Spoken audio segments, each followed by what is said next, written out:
Y empezamos con un viaje que alguno, por lo menos uno de los que veo por ahí, lo ha hecho ya conmigo, aunque sé que ahora China la tenemos con los ojos, con los dedos cruzados, pero es tan bonito este viaje que lo vamos a repetir. Es un viaje único. Sabéis que China es el primer país del mundo con más patrimonios de la humanidad. Bueno, pues en este viaje que hacemos al suroeste chino se ven muchísimos de esos patrimonios. Como sé que estáis aburridos mientras yo os hablo, a ver si sois capaces de acertar quién es el segundo país con más patrimonios del mundo. Vais contestando.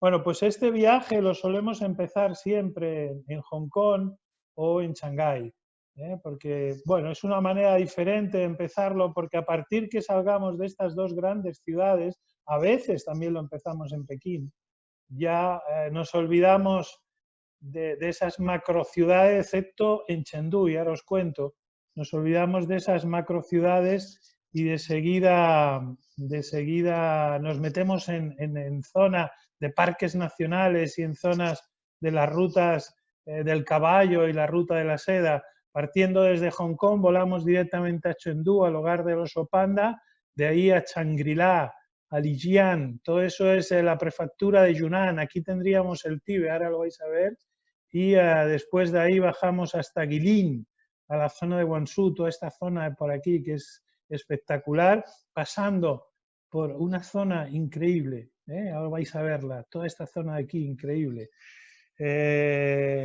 Ay, pues sí que estáis estudiados, muy bien, Francisco, muy bien, Tomás, muy bien, Blanca, España, España con ñ es el segundo país del mundo con más patrimonios de la humanidad. Bueno, en este viaje vamos a recorrer varios ríos y uno de ellos es el famoso río Li, donde están los pescadores de cormoranes, aunque también en Shangri-La encontramos pescadores de cormoranes. Vamos a ir a las montañas de Jiangyantie, espectaculares. Ahora las veis, después las vais a reconocer, ahora se ven. Fijaros simplemente aquí lo que hay. Esto es un ascensor, uno de los ascensores más altos del mundo. Los chinos en eso sí que lo tienen bien montado. Es la única manera. Son tantos que si no ponen un poco de orden. Al hogar del oso panda, vamos a visitar el oso panda, el hogar del oso panda, y os voy a dar algunas cifras, algunos datos de este magnífico animal. Por supuesto, vamos a visitar, en China hay 4 paisajes patrimonio de la humanidad. Estas son las famosas terrazas de arroz de Lanseng. Esta es una mujer jomón de cabello largo. Los que estuvieron conmigo en este viaje vieron cómo se deshacía el cabello que le medía más de 1 metro. Los jomón que viven en la frontera, 25 etnias diferentes viven en esta zona. Todo eso lo vamos a ir viendo un poquito por encima. Y ya que el viaje habla de Shangri-La, vamos a estar en la mítica Shangri-La, el lugar que buscaban los americanos, donde estaba las fuentes de la eterna juventud. ¿Veis alguno de los viajeros del último viaje? Aunque no os lo creáis, los chinos permiten el budismo en esta zona de las montañas de Yunnan y prácticamente el 100% de la población es del culto budista. Todo eso es lo que vamos a ver hoy en este viaje. Este sería un viaje tipo, y esta es una salida que había prevista para julio que la hemos desplazado. Pero lo primero es lo primero, ir a la zona de Shangri-La. Shangri-La se llega en vuelo desde la costa, desde Hong Kong, Shanghái, Beijing, o desde Chengdu, que es como volamos normalmente nosotros. Ahí es el lugar donde vive la mayoría de las etnias, de las minorías que llaman los chinos. Los chinos, el 90% de la población china es de la etnia Chan, la mayoritaria, pero en este lugar conviven todavía muchas minorías, ¿no? Muy, muy vistosas todas ellas. Sé que no se ve bien el vídeo y después siempre os recomiendo que entréis a verlo, pero voy a ver si este, que dura 1 minuto y algo, lo podéis al menos, perdón, lo podéis al menos, pues no no va a entrar. Bueno, no pasa nada. En ese pequeño y corto vídeo salen unas imágenes de una película de los años 30, en blanco y negro, americana, que habla de la mítica Shangri-La. El guión viene de un libro que se llama Horizontes Perdidos, en el que se relata que unos viajeros que atravesaban los Himalayas tuvieron un accidente de avión y los rescataron unas personas que después de cruzar valles y montañas llegaron a un lugar donde no había nieve, todo era verde y el valle estaba cruzado por ríos y la gente que vivía era gente de muchos países y habían alcanzado la eterna juventud, ¿no? El mismo lama que regía este sitio decía que tenía más de 230 años. Ese lugar le llamó en el libro, se le llamó Shangri-La. Y cuando Frank Capra hizo la película Horizontes Perdidos, el libro de Jane Hilton, todavía lo podéis comprar por ahí en Amazon si no lo habéis leído, es un libro muy antiguo. Entonces Frank Capra hizo la película, los americanos se volvieron locos con la zona y empezaron a viajar hacia las estribaciones del Tíbet. Si volvemos al mapa inicial, mejor, hay otro mucho mejor, os voy a enseñar otro aquí. ¿Veis? Esto es Shangri-La, toda esta es la prefectura de Yunnan. Aquí tendríamos el Tíbet, que hoy también es chino, Sichuan, donde vamos a pasar buena parte de este viaje, Guizhou, y después abajo tenemos la frontera con Vietnam, con Laos, con Myanmar, imaginaros qué lugar en el mundo. Y aquí, aunque ya no sería frontera con la prefectura de Yunnan, tendríamos la India, tendríamos Bután y tendríamos Nepal, un lugar único en el mundo. La ruta de la seda que discurría por toda esta zona alta acababa en toda esta parte de aquí, pero aquí dejaba de llamarse la ruta de la seda para denominarse la ruta de los caballos, porque la única manera de entrar a esa zona en caballos, y entonces había un tráfico de caballo. Me he adelantado un poco simplemente para que sepáis dónde está. Bueno, pues cuando James Hilton hizo el libro y fue llevado a la pantalla por Frank Capra, hubo una locura americana, ya sabéis que los americanos se vuelven locos con estas cosas, y hubo una locura americana por ir a conocer estos lugares. Ninguno lo encontró, era una ficción, ¿vale? Pero la palabra Shangri-La nos quedó ya a todos en la memoria nuestra, como un lugar único en el mundo. De hecho, la residencia oficial americana, que hoy se llama Camp David, cuando se inauguró se llamó Shangri-La, era el lugar de descanso de los presidentes americanos y el primero que la inauguró fue el famoso Delano Roosevelt, ¿vale? Quedaros con ese nombre porque hoy vamos a volver a hablar de él un par de veces, ¿no? Entonces, incluso, ya digo, de aquella época, la fotografía, veis un marine todo pelado en la residencia de Shangri-La que hoy se llama Camp David. Bueno, pues Shangri-La es mítica por muchas cosas. Tiene su palacio de Potala, tiene su palacio espectacular, una cosa preciosa en un valle lleno de lagunas, donde veis que el verano es verde. Llueve mucho, estamos hablando de más de 3.000 y pico metros de altitud, llueve mucho, pero siempre está verde. Y es un lugar donde se observan imágenes, esto es la zona de Lijiang con la montaña de Jade detrás, ¿eh? Es una preciosidad, una maravilla. Y después, dentro de los patrimonios de la humanidad que os decía, hay cuatro muy importantes y un quinto que es difícil de ver porque los chinos no dejan entrar. Pero uno es la misma ciudad de Lijiang, que es patrimonio de la humanidad, de una parte moderna, una parte como todas las grandes ciudades de China, incluso uno cuando llega a Lijiang no se cree que esté en Yunnan, porque uno va a Yunnan a buscar culturas, etnias, pequeños pueblos, y Lijiang es una zona muy grande, pero después tiene toda la parte antigua, la parte de casas de madera, hoy tomadas por el turismo, pero cuando nosotros vamos, dormimos ahí en esas casas de madera y uno tiene la sensación de que algo se ha detenido en el tiempo. Después abajo, en la capital, en Kunming, encontramos el bosque de piedra, estamos dentro de las estribaciones de los Himalayas, es un paraíso kárstico, un paraíso geológico en el mundo, y ese bosque de piedra es uno de esos lugares que la ONU le ha dado patrimonio de la humanidad por su geología. Abajo, en Yuanyang, tenemos hasta 4 lugares declarados Patrimonio de la Humanidad por las terrazas de arroz, de cómo el hombre pudo sembrar esas montañas tan altas. Estamos hablando de montañas de 4 o 5.000 metros de altura, cómo modeló la arquitectura de su agricultura para poder sembrar no solo arroz, sino muchísimas más cosas, hasta allí donde se podía sembrar, hasta los 2.000 y pico metros de altura. Después tenemos justo a la parte de arriba, aquí, los ríos paralelos, ahora hablaremos de ellos, el río Amarillo, el río Yangtze, del que vamos a navegar un ratito después al final de la presentación, el río Mekong, que también nace en el plató de Tíbet, en la zona alta de la plana del Tíbet, y el río Salween, uno de los ríos más caudalosos que cruzan toda esa zona. Bueno, pues las gargantas de esos 3 ríos son patrimonios de la humanidad, también por lo mismo, por cómo el hombre ha podido domesticar la naturaleza durante siglos y siglos para poder vivir en esas zonas. Bueno, pues toda esta zona de Shangri-La, que es patrimonio de la humanidad, por supuesto, y volvemos, yo sé que soy muy pesado, lo siento, pero cuando os digan se puede visitar Yunnan en 11 días, es decir, eso no es cierto, no es cierto. Para visitar Yunnan necesitas meses. Ahora, si lo que quieres es ir dando saltos de Kunming a Dali, de Dali a Lijiang, Lijiang a Shangri-La con un avión, verla en un día y salir, pues bueno, pues sí que es posible.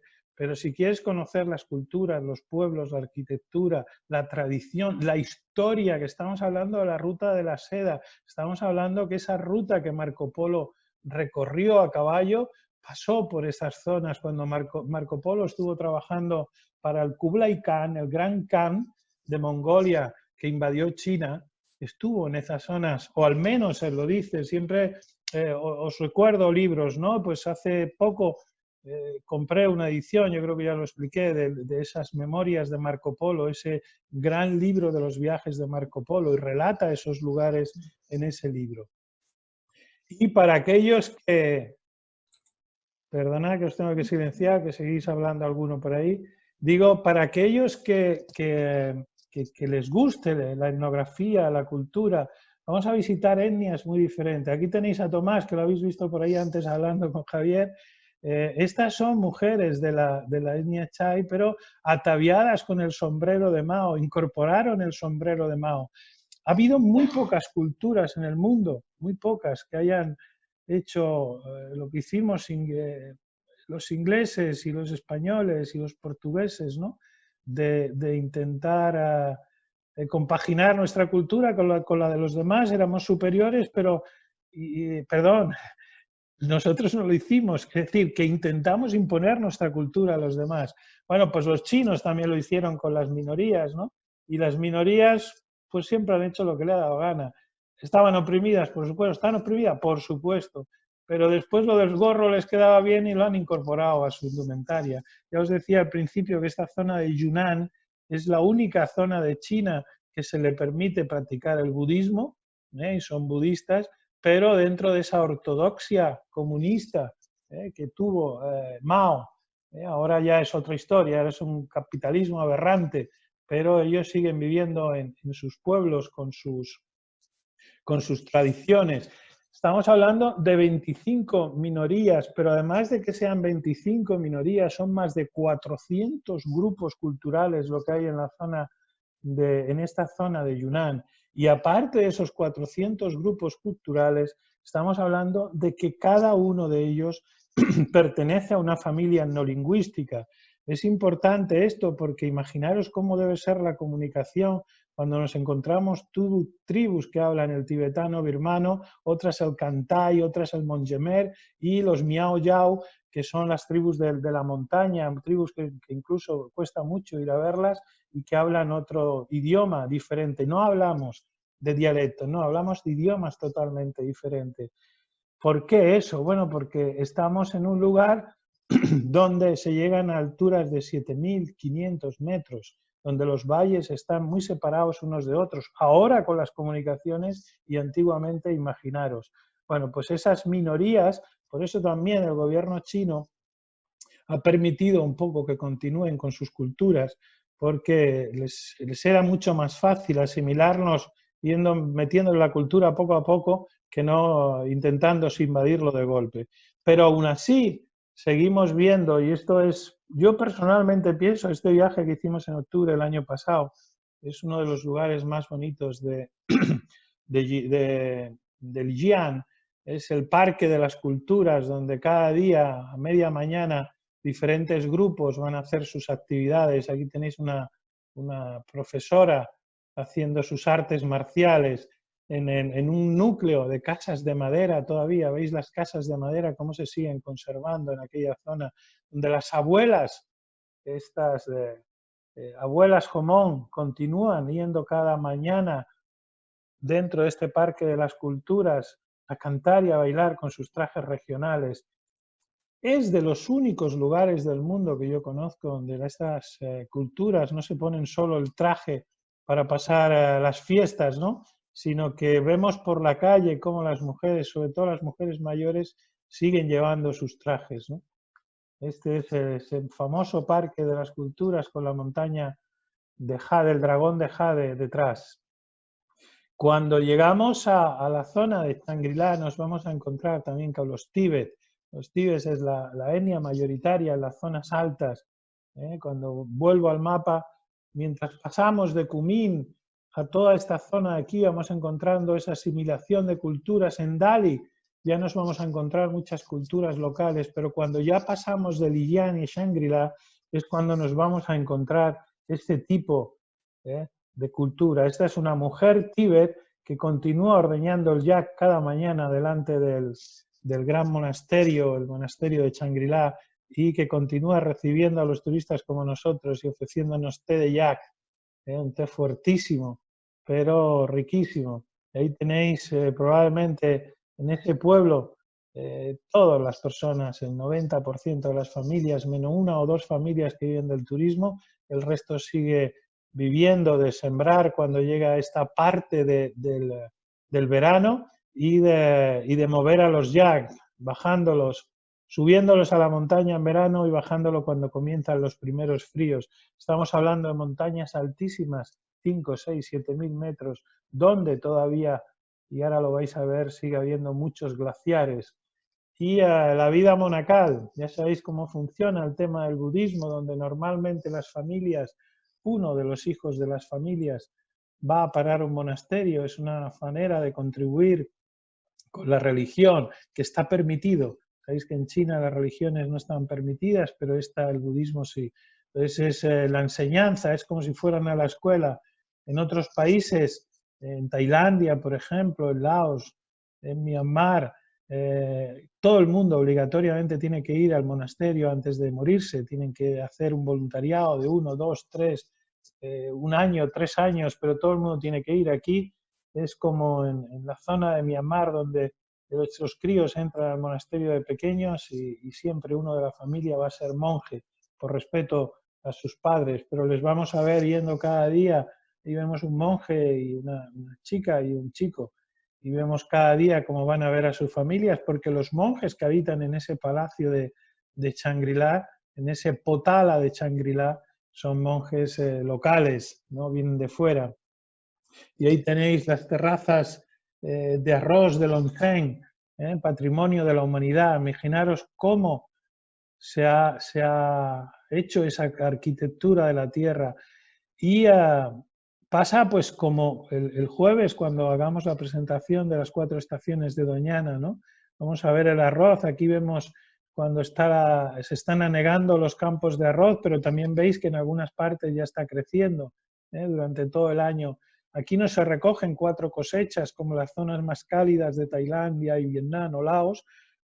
Aquí a duras penas se recoge la cosecha del verano, pero que es suficiente arroz para mantener a toda la población durante todo el año.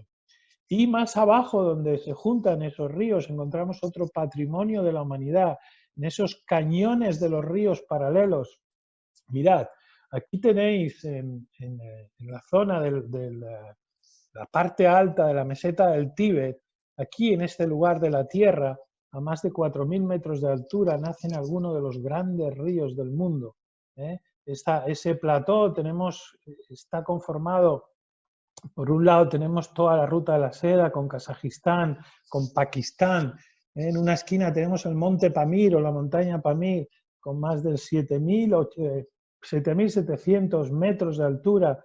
Más abajo tendríamos el Karakorum. En medio tendríamos, aquí en esta zona, tendríamos el Everest. Bueno, pues todos esos glaciares de esta zona de aquí, todos crean una de las redes fluvial más importante del mundo. Aquí nace el río Amarillo, el río que nace aquí y va a morir a la bahía de Beijing, ese río amarillo que la gente hace cruceros y no se entera de lo que pasa, siempre lo digo, cuando te metes en un crucero vas a ver lo que se ve desde fuera del crucero, pero no te enteras lo que pasa un poquito más allá de la orilla del río. Nace, por supuesto, si vamos a la siguiente diapositiva, veremos, mirar, aquí nace el Gange, en estos glaciares, esta zona blanca, todas esas zonas blancas son glaciares. Aquí nace el Ganges, que va a morir al Golfo de Bengala. Aquí nace el Brahmaputra, el segundo río más grande de la India, que va a morir a esa zona también. El río Amarillo, que le vemos por aquí, cómo va a morir a esa bahía de Bengala. Pero también tenemos el río Mekong, el que muere aquí abajo justo en Vietnam. Tenemos el río Salween, que viene a morir a toda esta parte de Tailandia. Tenemos el Irrawaddy, que cruzando todo Myanmar, todos nacen aquí, donde están los famosos delfines pescadores que ayudan a los hombres a pescar. El río Irrawaddy, este de aquí. Todos esos ríos, el Yangtze, el río Amarillo, todos esos grandes ríos nacen en este plató, en esa zona que hemos visto antes del plató del Tíbet. Bueno, pues estos tres ríos que caminan paralelos, los veis aquí, estos tres, los tres pasan por toda la zona que visitamos, por toda esta zona de la prefectura de Yunnan, y encontramos picos de más de 7.500 metros de altura, ¿vale? Y esos picos, cuando esos ríos, este es el famoso río Yangtze, en el lugar conocido como la Garganta del Tigre, el Salto del Tigre. Entonces aquí tenemos paredes de 2.500 metros de altura. ¿Veis el hijo de Tomás, Lachete? Le veis ahí haciéndose una foto. Es un lugar increíble. Aunque no hay manera hoy de que funcionen los vídeos, pero este también os lo he puesto al final. Cuando acabéis de ver la presentación, os he puesto los 4 vídeos. El otro duraba ni medio minuto, este dura 2 minutos para que veáis la fuerza del río Amarillo cuando pasa por esta zona. Hay una plataforma de cristal encima del río. Esto es una foto, el valor de esta foto no es la gente que sale ni el cartel de Wildlife Travel, no. El valor es hacerla sin gente, porque cuando vas a visitar esta zona, sobre todo en meses de verano, miles y miles, por no decir millones, de chinos vienen a ver este espectáculo de la naturaleza. Bueno, pues todas estas cosas se ven en esa parte de Shangri-La. Y por último, la montaña de Jade, otro lugar mítico. Se me olvidaba una cosa, este río no ha sido nadie capaz de navegarlo. Sí lo han intentado, 4 lo intentaron, no se sabe dónde están, a lo mejor lo consiguieron, pero no llegaron al otro lugar. Imaginar la fuerza. Bueno, pues en este lugar, en la montaña de Jade, pasa exactamente igual. Esta arista, estamos hablando de un lugar que tiene 5.700 metros de altura. Esta arista de aquí, solo 2 americanos lo han conseguido. Han muerto muchísima gente intentando subir esa piedra. Lo bonito de esta zona es que ya que estamos hablando de esos ríos gigantescos, ya que estamos hablando de esa naturaleza exuberante, es que se puede subir hasta 4.700 metros. ¿Veis ahí detrás de los chavales? ¿Veis el glaciar? Se sube con un funicular. Ya insisto que si los chinos no lo hacen así, hoy no existiría este lugar. Son miles los chinos que van por esa pasarela. Este día no había muchos porque el día estaba complicado. Y suben hasta aquí arriba, que es donde están Nacho y David, a ver ese glacial, que es uno de los que aporta agua a la cabecera del río Yangtze, a la parte del Salto del Tigre. 80 kilómetros de la ciudad de Liyán, y mirad, y ya habéis visto cómo va el agua. Bueno, y una vez vista toda esa zona, que es un espectáculo, ya os digo, probablemente uno de los lugares más maravillosos del mundo, todo este programa lo tenemos en vídeo. Entonces, el primer vídeo que después os recomiendo, si tenéis un rato para verlo, son 21 o 22 minutos del viaje completo, ¿vale? Entonces, el orden siempre lo vamos cambiando. Empezamos o salimos por Beijing o por Hong Kong o por Shanghái, vamos cambiando y después visitamos todos estos lugares. Chengdu también es una zona bastante desconocida, como ha sido la zona de Hubei, esta donde el maldito virus se ha dado a conocer. Bueno, pues Chengdu hace 30 años era un pueblo, ya veis ahí el palacio, las casas, el lago. Hoy es una urbe gigantesca con más de 30 millones de habitantes, con calles como 10 veces la Quinta Avenida, pero no hablo ya solo de longitud, sino de lujo. En la zona donde nos alojamos hay centros comerciales de lujo donde puede haber 5 Tiffany's en un mismo centro comercial. Es un lugar que ha crecido por fabricar, tiene parte de la fabricación de los móviles estos chinos, los Xiaomi y de los coches chinos. Hay factorías gigantescas. Hay un tren que va desde Chengdu a Shanshan, un tren rápido, un tren bala, que Shanshan es una ciudad que solo vive de la fabricación de vehículos y componentes para vehículos, también con 24 millones de personas viven. Bueno, lo bonito de este Chengdu tiene dos cosas bonitas. Una, que continúa teniendo un centro histórico que han podido conservar entre todos esos bloques de apartamentos y oficinas que veis detrás. Y lo mejor, que es la capital del oso panda. El 95% de los pandas gigantes del mundo que están en libertad, no los que están en zoológicos, viven en esta zona de Chengdu, en los bosques de Chengdu. Entonces, el oso panda tiene una vida bastante complicada. La tiene complicada por varios temas. Primero, porque el animal es un poco vaguete, ¿no? Tanto la hembra como el macho son bastante vagos y eso de copular como que no les acaba de convencer mucho. Entonces, el encuentro sexual entre machos y hembras es complicado. Pero supuestamente una vez que se ha producido el encuentro y la hembra, como todos los osos, también puede regular su parto, es decir, puede guardar el esperma en su interior y decidir ella cuándo fecunda su óvulo para dar a luz. Normalmente lo hacen pues cuando hay suficiente comida. Dicho eso, una vez que nace el oso panda, que puede llegar a pesar de 300 kilos, y cuando nace pequeñín, pesa unos pocos de gramos y no es más grande que la palma de una mano, y está muy desválido, sin pelo. Bueno, pues las osas tampoco son buenas madres, y como no son buenas madres, la mayoría de las veces, libertad, abandonan a las crías. Entre eso, que por la expansión del censo chino, de tantas millones y millones de personas, estamos hablando de un país con 1.400 millones de personas, la pérdida del hábitat. Hubo un momento en China, allá por el año 85, que se consideraba que iba a desaparecer el oso panda, aparte de los cazadores, que ahora hablaremos de ellos.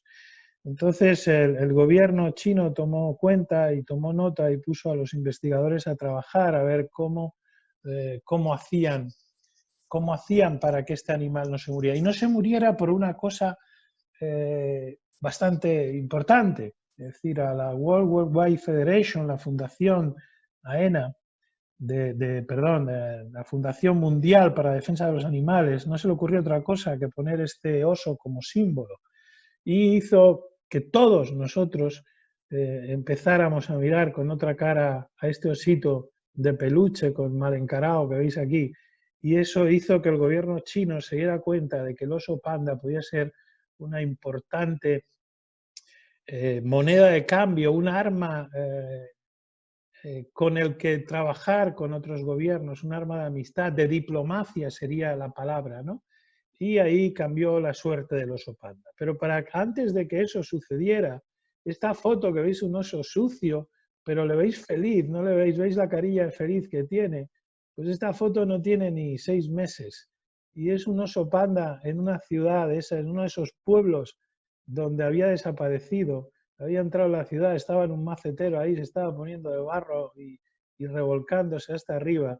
Y esta es la mejor noticia que se puede dar. Es decir, hacía años y años que no se veía un oso panda en libertad, porque el gobierno chino prohibió incluso ir a visitarlo. Nosotros obteníamos permisos cada año para ir a visitarlo, pero un día de la noche a la mañana dejaron de dar esos permisos. Para visitar el oso panda tienes que ir en campamento, tienes que ir en mulas por el bosque, un bosque muy denso. Estamos en una de las partes, de esas partes del mundo por el Ecuador, donde bosques impenetrables, ¿no? Y así vi todo después de 10, 11 días buscando, la mayoría de las veces te venías y no lo habías visto, porque había muy poquitos. De hecho, se creyó que en el momento más duro para la especie no había más de 200 ejemplares en libertad. Se creyó que había menos osos en libertad que en los parques zoológicos. Hoy en día la especie se ha recuperado, pero tuvo que perder algo. Y ahí tenéis el rango histórico, toda esa zona verde que veis aquí, era el rango histórico, llegaban prácticamente hasta la costa. Pensar que por aquí tenemos el Ecuador, toda esta zona son bosques tropicales, toda, que ya he estado en Vietnam, en Laos, en Myanmar, en toda esta zona que hablábamos el otro día del Parque Nacional de Kaziranga, en la zona de la India, es un bosque lluvioso verde.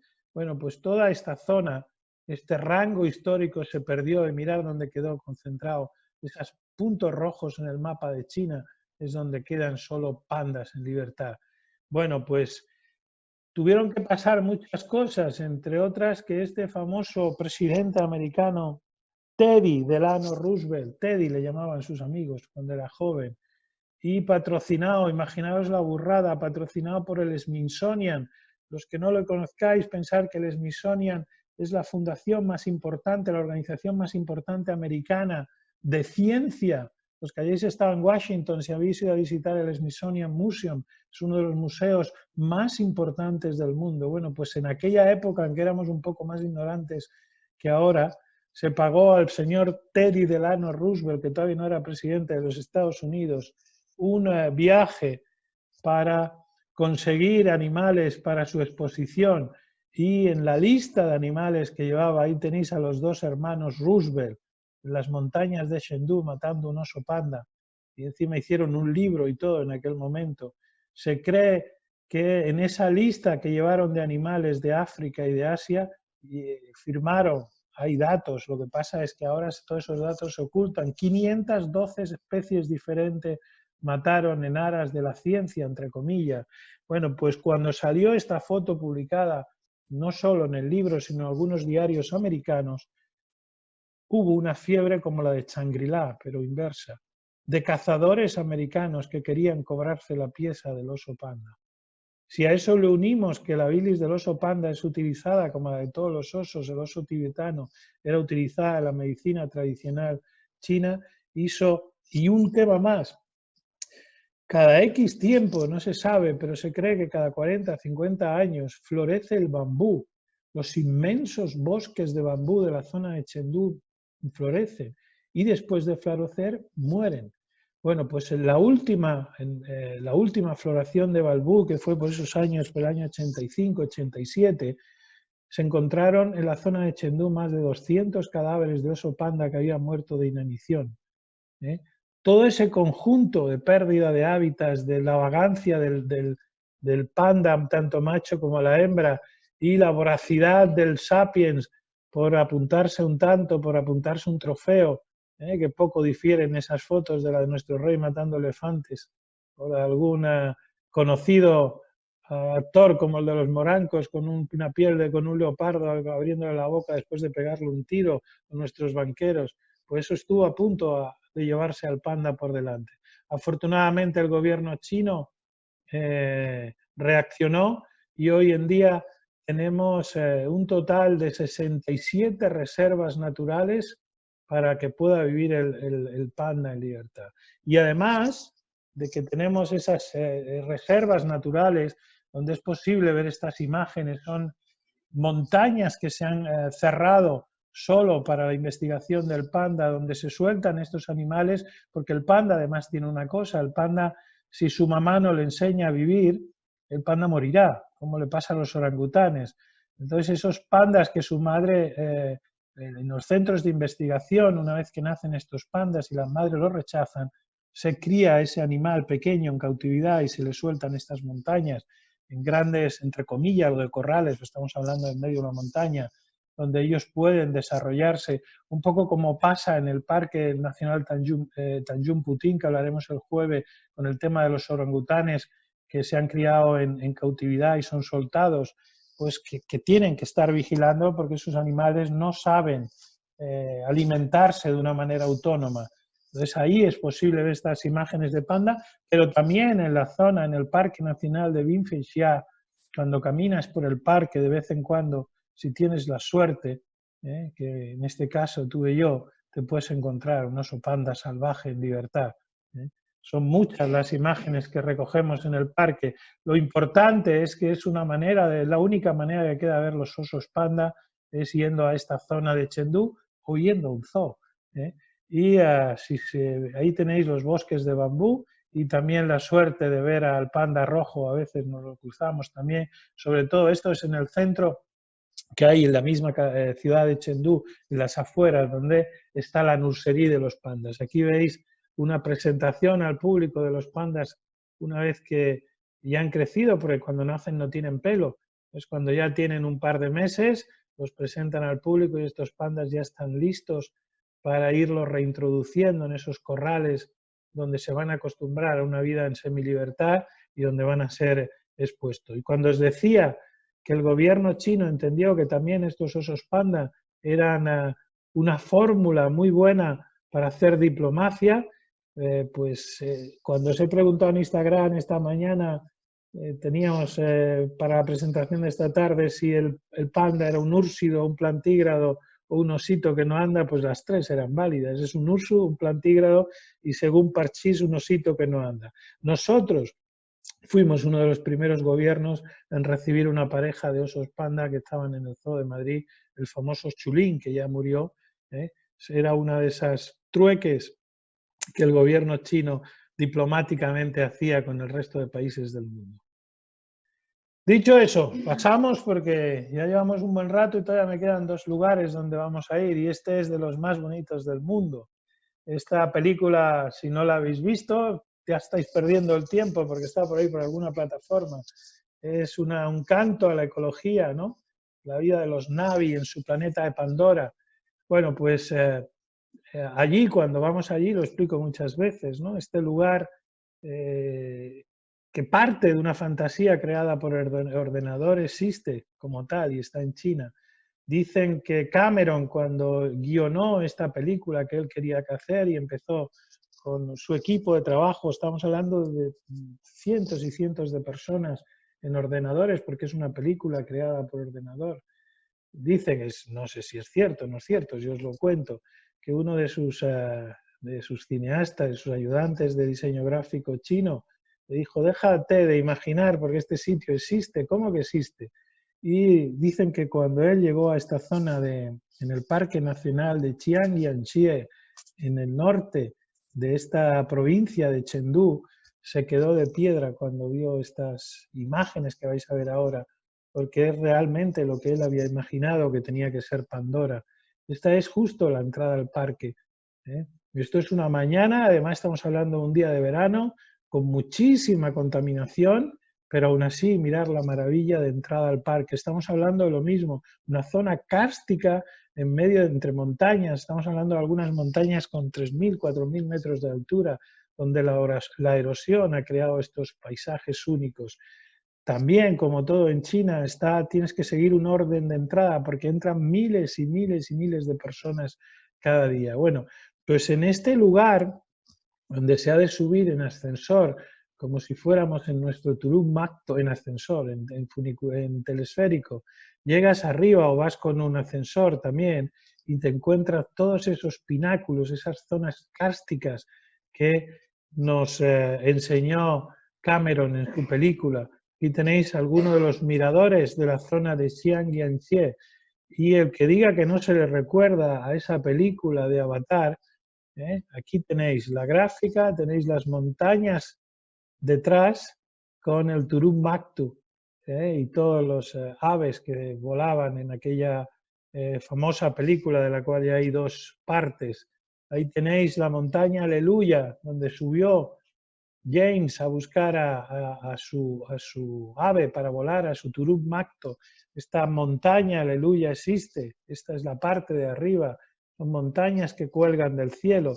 Probablemente en esta imagen anterior, en alguna de las imágenes anteriores, cuando miras hacia el fondo, esto es una imagen de verano, si vas en la primavera o en el otoño, el fondo de ese lugar está con la bruma baja del río y no se ve la montaña, y por eso ahí tenéis la parte de abajo, esta es la película, la parte de abajo de las montañas de la luna y entre ellas la montaña Aleluya, que es esta grande.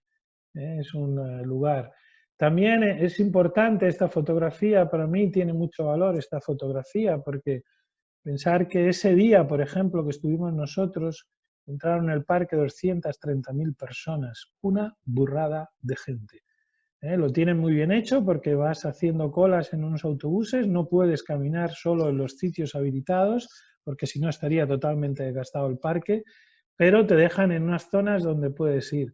Lo bueno, uno, que hay muy pocos turistas, y ya no os digo viajeros como nosotros. Y dos, que los chinos son todos muy obedientes. Entonces, donde le dicen, esto es lo que hay que ver los guías, ahí se mueven. Entonces, como estos viajeros que veis aquí tenían un guía que no era tan obediente, pues, por supuesto, esto es una zona habilitada, pues pudimos encontrar este lugar y hay 2 o 3 sitios que conocemos donde los chinos no suelen ir porque no lo ponen por su guía, no les dice que tienen que ir ahí, y puedes hacer este tipo de fotografías de las montañas de Chiang-Kai-shek. Pero si pensabais que se había acabado esta zona, no, todavía no se ha acabado, porque existe en la misma ciudad de Chiang-Kai-shek la montaña de Tianmen, otro lugar patrimonio de la humanidad.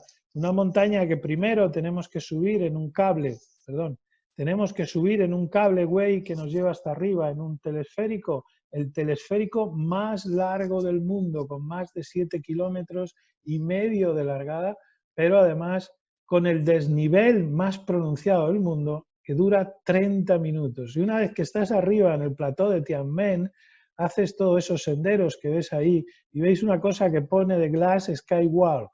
Bueno, pues ahora vais a ver qué es el The Glass Sky Wall.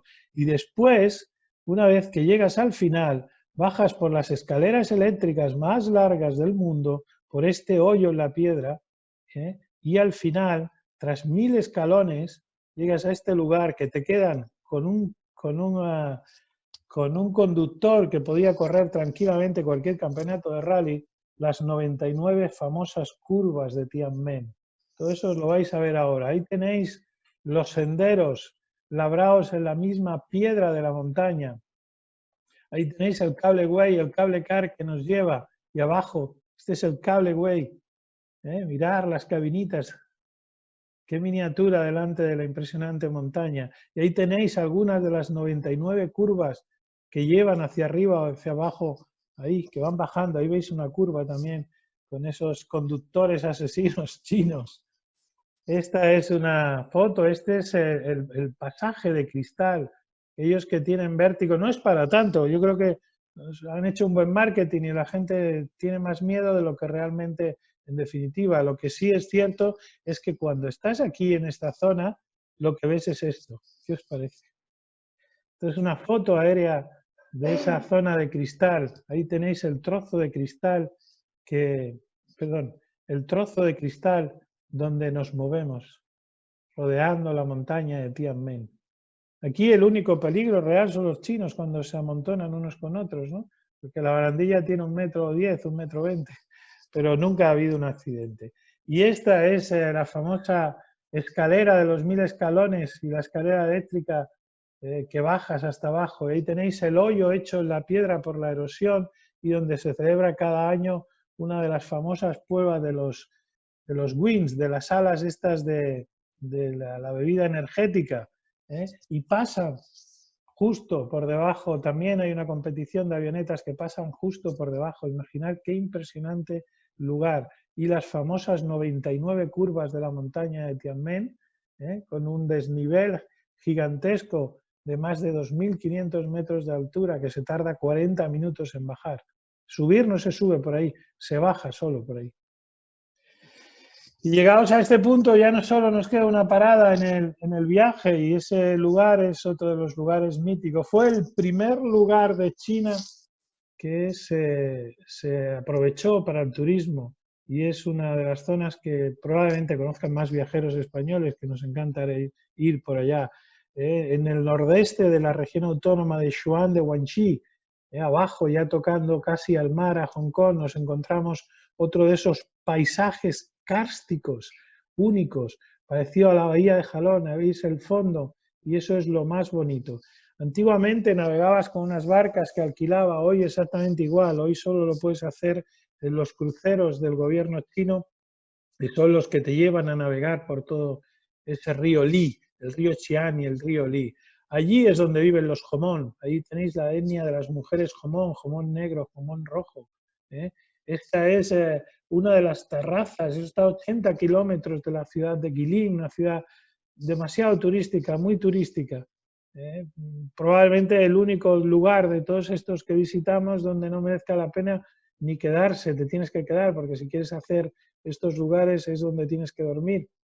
Pero, sin embargo, los alrededores de Guilin, ahí tenéis patrimonio de la humanidad, las Jomón rosa, las que tienen el cabello largo, no se cortan el cabello desde que empieza a crecerle nunca, estas mujeres.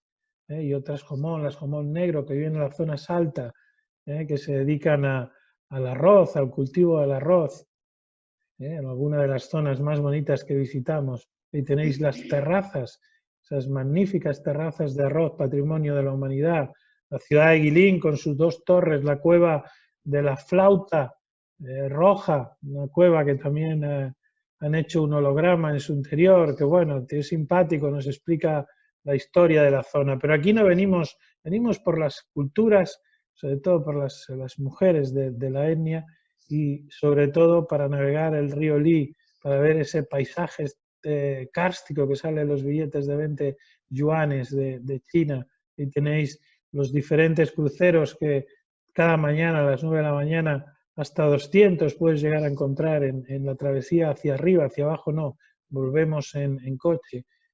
Y vamos buscando no solo los cultivos y esas zonas de platanera, ahí tenéis todo un bosque de bambú, eso es bambú, es el bambú gigante, una zona donde podrían vivir tranquilamente esos pandas, pero que ya no viven.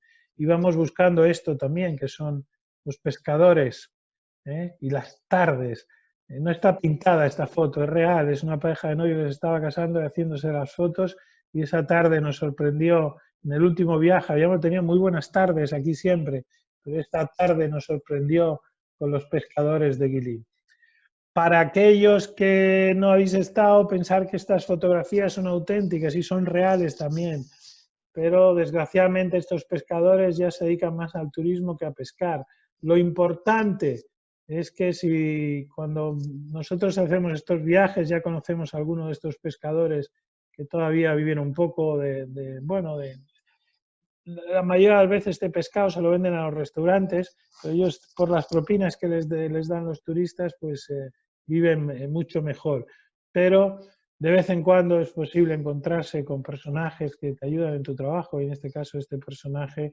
En el vídeo que dura 3 minutos que tenéis al final, vais a ver aquí a mi amigo, que además se mereció y con mucho ser portada de nuestra revista nueva de este año en papel, y este es el pescador de Guilin, que este año se llevó bueno, nos atendió, nos puso mucho cariño, y después sacamos unas fotos impresionantes. En el vídeo vais a ver este atardecer en vídeo para que veáis que no es una pintura ni está retocado. Si veis el vídeo vais a ver este tremendo atardecer. Y hasta aquí, estos son los vídeos que tenéis que buscar de China. Cuando entráis, buscáis China y vais a encontrar el primero, el Parques Nacionales y Patrimonio de la Humanidad, como decía, es el viaje completo de esto que os he explicado. Pescadores de Guilin, osos panda y el salto del tigre, la revista. Mañana, Alfonso Porvorinos con Parques Nacionales, Reija, Indonesia, el miércoles. El jueves va a ser espectacular con Antonio Lancho y el reino del lince, y el viernes los orangutanes, los gorilas, los bonobos y los chimpancés. Y todavía estáis a tiempo de entrar en internet y votar, porque